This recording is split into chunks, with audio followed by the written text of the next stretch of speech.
स्वागत है आपका मध्य प्रदेश और छत्तीसगढ़ बुलेटिन में। आपके साथ मैं हर्षिता तिवारी। रुक करेंगे बुलेटिन में छिंदवाड़ा का, जहां रेत से भरे ट्रैक्टर के कारण भीषण सड़क हादसा हो गया।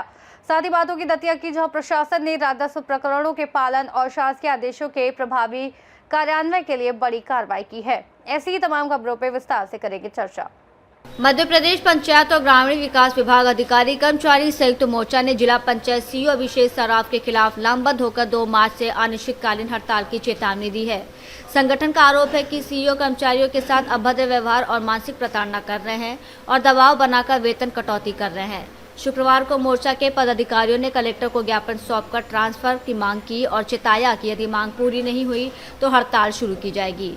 मध्य प्रदेश पंचायत सचिव संगठन जिला बालाघाट का अध्यक्ष हूँ और आज हम जो सभी विभाग के अधिकारी कर्मचारी मिल करके यहाँ पे एकत्रित हुए हैं, ये जिला सीईओ साहब की जो कार्य प्रणाली है उससे आहत होकर के सभी लोग एक होकर के एक मतेन हमने निर्णय लिया है कि अभी हम 3 दिन तक के सामूहिक अवकाश पर हैं और सोमवार से हम लोग अनिश्चितकालीन हड़ताल पे जाएंगे, क्योंकि ये जो हमारी समस्याएं ज्ञापन में लिखी हुई है इनका यदि हमारा निराकरण नहीं होता है और सबने एक रूप से यह भी निर्णय लिया है कि जब तक के जिला सीईओ साहब का इस जिले से स्थानांतरण नहीं होगा तब तक के हम अपने कार्य पर वापस नहीं जाएंगे।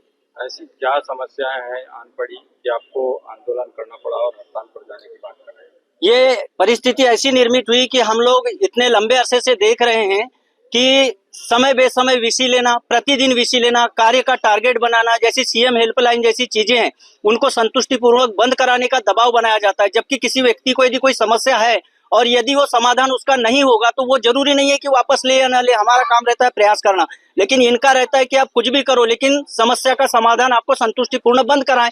तो हम लोग आहत है और इसके लिए फिर वेतन कटौती होती है, किसी को निलंबित होना पड़ता है, तो इन सब चीजों से आहत है। फिर दूसरी बात, वीसी में जो हमारे मुख्य कार्यपालन अधिकारी इतने बड़े पोस्ट के व्यक्ति होते हैं उनके साथ में जो उनका व्यवहार होता है, बोलने का जो लहजा है वो बिल्कुल भी पसंद नहीं आता और बिल्कुल उतार करके बोलते हैं, जिससे उनको छोटे कर्मचारियों के बीच में शर्मिंदगी महसूस करना पड़ता है। तो ऐसी चीजों से, ऐसी नौकरी करने से स्वाभिमान गिरा करके नौकरी करने का कोई औचित्य नहीं है। पूरे आज बालाघाट जिले की पूरे 10 जनपद पंचायतों के पूरे अमला यहाँ इकट्ठा हुआ है, जिसमें हमारे मुख्य कार्यपालन अधिकारी महोदय, हमारे सहायक यंत्री, उपयंत्री, एपीओ, डबलईओ, पंचायत खंड पंचायत अधिकारी, पीसीओ और हमारे उपयंत्री, ये सारा अमला, सचिव और हमारे सहायक जो सचिव हैं रोजगार सहायक, वो सभी आज एकत्रित हुए हैं।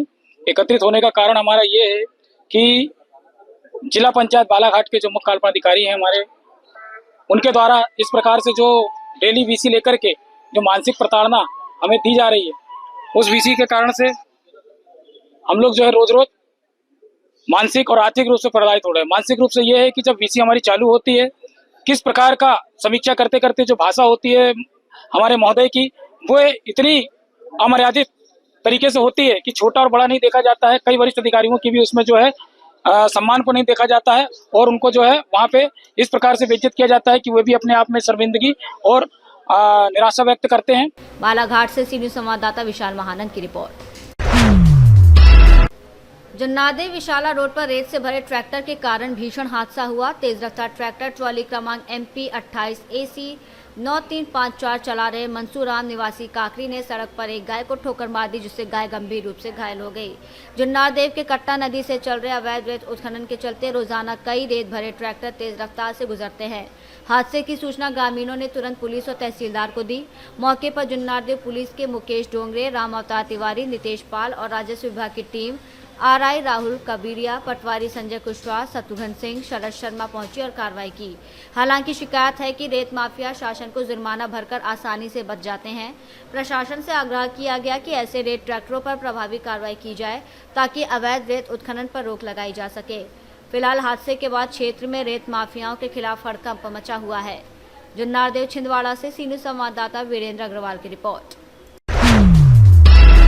सेवड़ा तहसील में प्रशासन ने राजस्व प्रकरणों के पालन और शासकीय आदेशों के प्रभावी क्रियान्वयन के लिए बड़ी कार्रवाई की।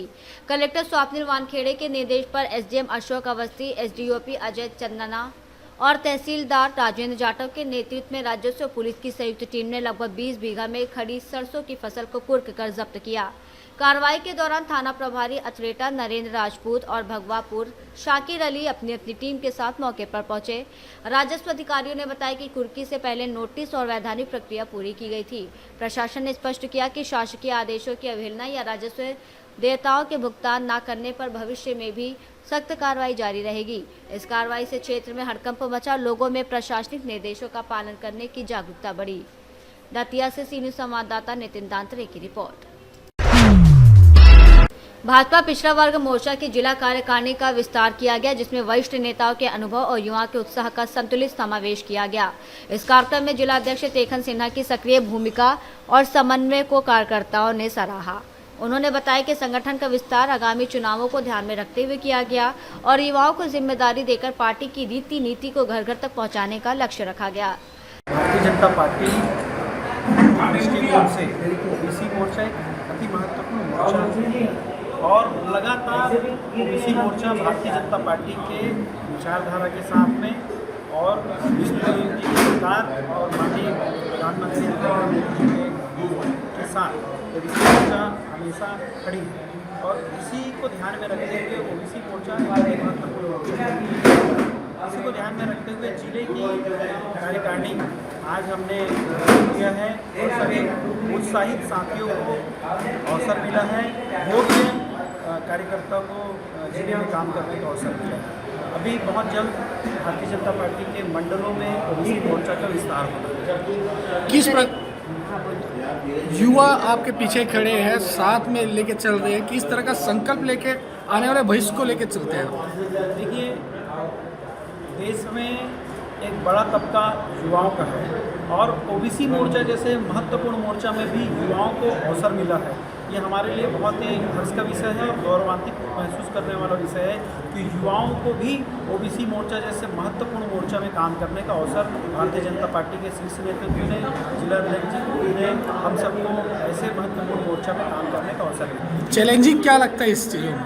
देखिए, चैलेंजिंग राजनीतिक दलों के कार्यकर्ताओं के लिए हमेशा हर कार्य चैलेंजिंग होता है। बाकी भारतीय जनता पार्टी ओबीसी मोर्चा और ओबीसी वर्ग के लिए बड़ा काम करने जा रही है और जैसे ओबीसी मोर्चा ओबीसी वर्ग को संवैधानिक दर्जा देने जैसे अनेक कार्य ओबीसी वर्ग के लिए उन्होंने किया है। भारतीय जनता पार्टी नरेंद्र मोदी जी के साथ में ओबीसी वर्ग को लेकर काम कर रही है। चैलेंज जैसा विषय नहीं। जिस तरीके की तैयारी और संगठन का विस्तार और क्या पार्टी चुनावी मोड में जा रही है? जी, चुनाव 2018 में चुनाव हुआ, 2023 में चुनाव हुआ। चुनाव के नतीजे जैसे ही आते हैं भारतीय जनता पार्टी उसके आने वाले चुनाव के चुनावी मैदान में रहती है। चुनावी जैसा नहीं है, बाकी ये पार्टी का निर्देश भी रहता है और पार्टी के गाइडलाइन में है। पार्टी का विस्तार करना, प्रदेश अध्यक्ष बने, उसके बाद जिले के अध्यक्ष बने हैं, मोर्चा के अध्यक्ष बने हैं, मंडलों तक का विस्तार पूरा परिचय पूरा। मेरा नाम तेखन सिन्हा है और मैं ओबीसी मोर्चा का जिला अध्यक्ष हूँ। दुर्ग छत्तीसगढ़ से सी न्यूज़ संवाददाता धर्मेंद्र गुप्ता की रिपोर्ट। मध्य प्रदेश छत्तीसगढ़ बुलेटिन में इतना ही। देश और दुनिया की तमाम बड़ी खबरों को जानने के लिए आप देखते रहिए सी न्यूज़ भारत।